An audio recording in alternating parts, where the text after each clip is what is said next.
Bonjour tout le monde, أهلا وسهلا مرحبا بكم يا جماعة الخير, j'espère que vous allez bien, j'espère que تسمعوا فينا مليح, j'espère que تشوفوا فينا مليح. Nous continuons d'explorer ensemble les conséquences, les enjeux, les dimensions, les divers enjeux et axes de cette affaire Maghreb émergent à Radio M et l'emplacement en garde à vue du journaliste Radi Hassan au sein des locaux de la caserne, dans les locaux de la caserne Antar, et la fermeture qui semble être définitive des locaux de Maghreb émergent et de Radio M, le dernier espace médiatique libre en Algérie, le dernier média qui disposait d'une rédaction opérationnelle à Alger, matériel informatique saisi, documents saisis à des locaux brutalement et violemment perquisitionnés. C'est une affaire qui en dit long sur ce qui va se passer au cours de cette année 2023 en Algérie. L'année 2023 sera l'année où Abdelmajid Tebboune devra trouver toutes les possibilités, devra en tout cas être amené à garantir son deuxième mandat à la tête du pays, parce que 2024, il y aura les élections présidentielles. L'année 2023 sera comme l'année 2018 en Algérie.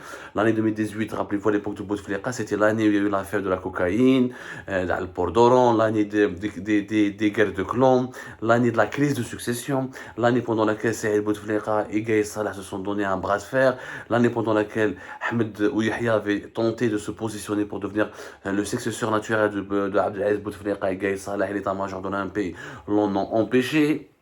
L'année où les services secrets ont connu pas mal de remous à cause de cette sempiternelle guerre de clans et de mise-entente à propos de l'identité et du choix du successeur de Abdelaziz Bouteflika. Cette année 2023 sera comme l'année 2018. En 2023, le clan Tebboune va essayer de se renforcer, de renforcer son pouvoir, de s'emparer encore davantage de parcelles de pouvoir, de préparer l'opinion publique nationale et internationale aussi à l'idée que Tebboune veut rester au pouvoir. Il faudrait que Tebboune a besoin d'un bilan, il a besoin de vérifier, de confirmer est-ce qu'il a de solides alliances au sein de l'armée ou là au sein des services de sécurité.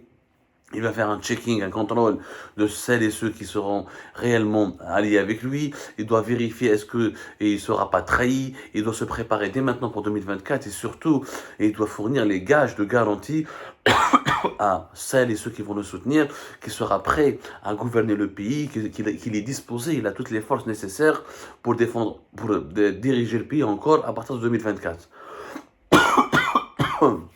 Le problème de Tebboune, contrairement à Bouteflika, si Bouteflika en 2018 était vieillissant, absent et malade, et donc le cinquième mandat était tout simplement impossible, parce que Khalas Bouteflika avait atteint sa limite physique, c'est que Tebboune aujourd'hui, même s'il est en meilleur état de santé que Bouteflika, en dépit d'une grande absence, je rappelle toujours que Tebboune a été hospitalisé plus longtemps à l'étranger que Bouteflika lui-même.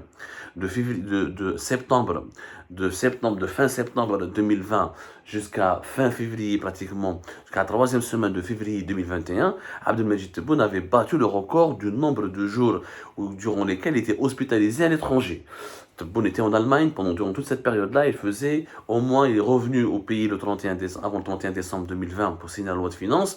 Il est reparti en Allemagne jusqu'à, rappelez-vous, le 19 ou le 20 février, jusqu'à la troisième semaine du mois de février 2021. Rappelez-vous de ces événements-là. Donc, même physiquement, Tebboune est encore marqué par les effets et les conséquences de la Covid-19, même si aujourd'hui il va nettement mieux grâce à ce traitement, à cette prise en charge très rigoureuse de la médecine allemande. Sauf que Tebboune n'a pas de bilan.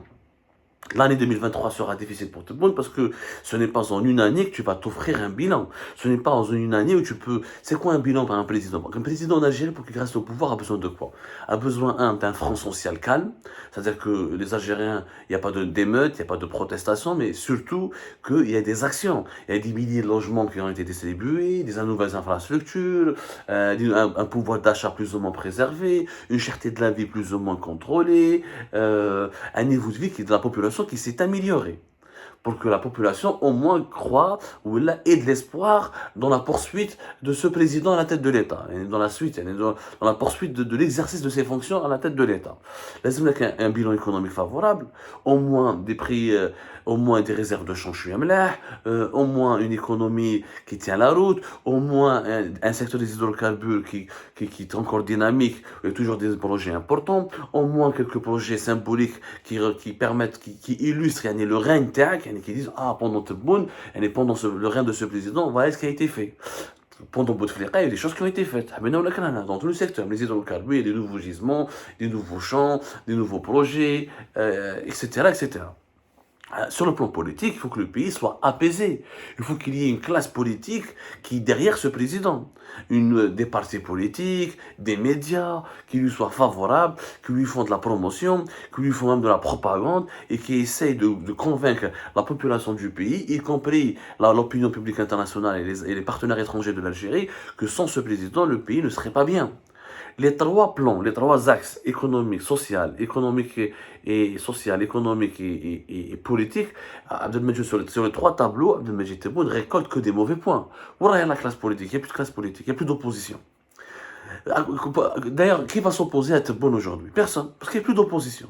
Les Rafel Habs, ceux qui sont en exil, et les restes des partis politiques de l'opposition sont devenus microscopiques. Ils sont complètement isolés, verrouillés. Qui soutient Tebboune? Tebboune met dans une coalition. Il a restructuré le FLN. Le LN dit khlas, pour lui c'est l'héritage de l'ancienne Algérie. Il n'a pas créé de nouveaux partis. Les personnalités politiques qui devaient jouer un rôle de premier plan, qui m'a dit Dougda, c'était un échec total. Ils n'ont pas pu ni trouver un accord avec lui pour créer une coalition présidentielle qui m'a donné Abdelaziz Bouteflika depuis son arrivée au pouvoir. Donc, mais une base politique, mais une base militante. Tebboune, il est venu par un hasard, par un accident d'histoire. Il y a eu le Hirak, il y a eu l'armée à Gaïd Saleh qui a accepté que Tebboune, qui a voulu que Tebboune soit président. Il est devenu président. Mais il n'a pas de base militante. Il n'a pas créé de parti, il n'a pas d'association avec lui. Est-ce qu'il va le faire en 2023 ou en 2024? C'est très peu, c'est pas en une année, parce que 2024, c'est l'année de l'élection. Tu peux rien faire. En Goulou, c'est pas en 2 ans que tu vas faire une coalition présidentielle, des nouveaux partis politiques, etc. Ça te prend beaucoup de temps. Sur le plan social, le chômage, cherté de la vie, dévaluation du dinar, des inflations galopantes. La population algérienne ne s'est jamais appauvrie comme elle l'est aujourd'hui. Bien sûr, il y a les conséquences de la Covid-19 en 2020. Mais à partir de 2021, les prix du pétrole et du gaz ont tellement remonté que normalement l'Algérie est aujourd'hui à retrouver son niveau de prospérité pour juguler, pour effacer les effets néfastes de la crise politique de 2019 qui ont un impact économique et social sur le pays et pour effacer aussi ou atténuer les conséquences de la pandémie de la Covid-19 de 2020. Et malgré cela, rien n'a été fait, rien ne s'est amélioré. L'huile kilo de ham est un luxe, un kilo de poulet est un luxe, les pénuries des produits. Les Algériens, quand ils vont se souvenir de la période Tebboune, ils vont se souvenir de la période des pénuries, de l'inflation incontrôlée, de la cherté de la vie, les commerçants 30 ans de prison, les agriculteurs 30 ans de prison, les lois folles contre la spéculation. L'économie algérienne est totalement paralysée. Il n'y a que le pétrole et le gaz. Il n'y a que Sonatrach qui travaille. Sonatrach travaille avec d'anciens projets. À l'époque de Tebboune, on a fait l'année 2022, Sonatrach a fait 52 accords d'entente, mais ce sont que des accords verbaux. Aucun investissement concret. Que des anciens projets qui ont été reproduits, qui ont été reconduits plutôt, et les nouveaux projets sont toujours au cours de l'étude. Nous arrivons à la fin de mandat de Tebboune et rien n'a été fait. La production du pétrole en Algérie est toujours en chute, et la production du gaz, elle est en train de stagner. Makesh. Donc aucun fait économique remarquable ou intéressant ou favorable à Abdelmajid Tebboune. Sur le plan, sur le plan économique, donc sur les 3 plans. Sur le plan international, l'Algérie n'a pas une bonne image. On est en guerre contre le Maroc. On a du mal à se positionner, à avoir de l'influence en Libye. La Tunisie, c'est le seul pays voisin où on le domine. L'Algérie domine, elle s'est protégée en Tunisie. On a annexé quelque part directement la Tunisie. On a vassalisé la Tunisie. Rien ne peut être décidé en Tunisie sans l'aval de Alger. Ça a été un bon coup, mais à part la Tunisie, ni dans le Sahel, ni avec le Maroc, ni en Libye. Avec les pays arabes les plus importants, on a des tensions. On ne s'entend pas bien avec l'Égypte, le Sisi. On ne s'entend pas avec l'Arabie Saoudite ou Mohamed Ben Salman. On a expliqué sur Algérie part au Fahmnaha. On ne s'entend pas avec les Émirats. On ne s'entend pas qu'avec le Qatar. Le Qatar et la Tunisie, c'est les 2 seuls pays avec lesquels nous avons de très bons rapports en ce moment depuis que Tebboune est au pouvoir. Là, depuis le début de la guerre en Ukraine, Tebboune et Shingreha, ils ont misé sur Vladimir Poutine, ils ont dû faire marche arrière. Ils se sont réconciliés en catastrophe avec Emmanuel Macron et la France, en faisant des compromis importants.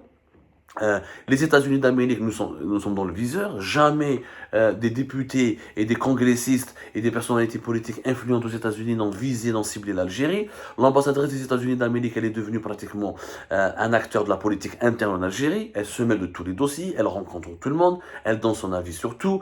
Elle impose des lignes rouges, elle fait des mises en garde. Le régime algérien khaf menha. On est perdu, on est coincé. On n'a pas su comment rester neutre dans cette guerre, dans cet épisode de la guerre en Ukraine. on n'a pas su comment fidéliser le partenaire russe et le partenaire chinois, et on n'a pas su comment ménager et rassurer les Américains. Sur le plan international, la politique algérienne, elle est totalement nulle. Tebboune n'a pas été sommet monde arabe-Chine qui s'est déroulé en Arabie Saoudite en décembre 2022, il n'a pas été le sommet Afrique-États-Unis qui s'est déroulé en décembre 2022. Aucun contrat, aucun investissement, aucune aide. L'Algérie, elle est dans une position incompréhensible. On n'a pas signé le nouveau partenariat stratégique avec la Russie. Tebboune n'est pas parti à Moscou pour ne pas susciter les inquiétudes de Washington. Il n'est pas parti ni à Washington, ni à Moscou, ni pour à la rencontre, ni à Pékin pour rencontrer les Chinois. Mais qu'est-ce? Donc, toutes les grandes puissances ont du mal, ne nous font plus confiance parce qu'on fait un double jeu. Quand les Américains sont avec nous, on leur dit qu'on est avec eux. Quand les Russes sont avec nous, viennent nous voir, on dit qu'on est avec eux. Quand les Chinois viennent nous voir, on leur dit qu'on est avec eux. Mais concrètement, qu'est-ce qu'on fait? On fait rien. On n'a pas eu, au début, on a fait des exercices militaires avec les Russes, on les a annulés, on a voulu faire un grand projet, un grand méga contrat de 11 milliards de dollars avec les Russes, il n'a pas été concrétisé, il risque de ne pas être concrétisé ni en 2022, ni en 2023. Donc, on est en train de perdre sur tous les tableaux, on manque de crédibilité. Avec Tebboune, l'Algérie a perdu toute crédibilité. Avec Bouteflika, on était crédible parce qu'on était pragmatique. L'Algérie était l'ami de tout le monde. Elle traitait avec tout le monde. Les contrats pétroliers pour les Américains, les armes pour les Russes et toutes les importations, les contrats de BTP pour les Chinois. L'Algérie avait de bonnes relations avec toutes les grandes nations. Et la France, on leur donnait aussi des projets. Tous les membres permanents du Conseil de sécurité de l'ONU, l'Algérie était leurs amis. Les pétroles ou le gaz, les Américains, les armes, les Russes, les projets du BTP, les infrastructures, les Chinois, et les Français dans l'industrie, l'économie. Et ils sont restés deuxième partenaire important du pays, deuxième parmi les 5 premiers partenaires commerciaux les plus importants du pays. On avait de bonnes relations avec tout le monde, coopération sécuritaire avec tout le monde, coopération économique avec tout le monde, coopération financière agréable et intéressante et pragmatique avec tout le monde. Lyon, Abdelmajid Tebboune, sur la scène internationale, il est inclassable, il est considéré comme instable, il parle des idées vieillottes dans les années 70, l'indépendance de la Palestine, je sais pas, un combat dans les années 70, alors que le monde a changé, est en train de se métamorphoser, un nouvel ordre géopolitique mondial est en train d'être mis en place, et dans ce nouveau monde, l'Algérie a encore du mal à trouver sa place. C'est pour ça que ce deuxième mandat procure de l'angoisse à Tebboune. Lui-même déjà, il a du mal à savoir comment il va faire pour faire passer son deuxième mandat. Cette histoire du deuxième mandat, là, en 2023, va marquer beaucoup les Algériennes et les Algériens et va avoir de graves conséquences sur la stabilité et la sécurité du pays. Et ça va nous rappeler exactement l'année 2018, où ça se passe bien, et on ne va pas connaître la crise politique, et on aura des élections plus ou moins correctes avec plusieurs candidats, et peut-être que Tebboune acceptera de partir, ou ça va se passer mal, et en 2024, on vivra ce que l'Algérie a vécu en 2019, une énième ou une deuxième dangereuse crise politique. Il faut faire très attention à ce qui va se passer pendant cette année 2023, que Dieu protège l'Algérie, que Dieu bénisse l'Algérie.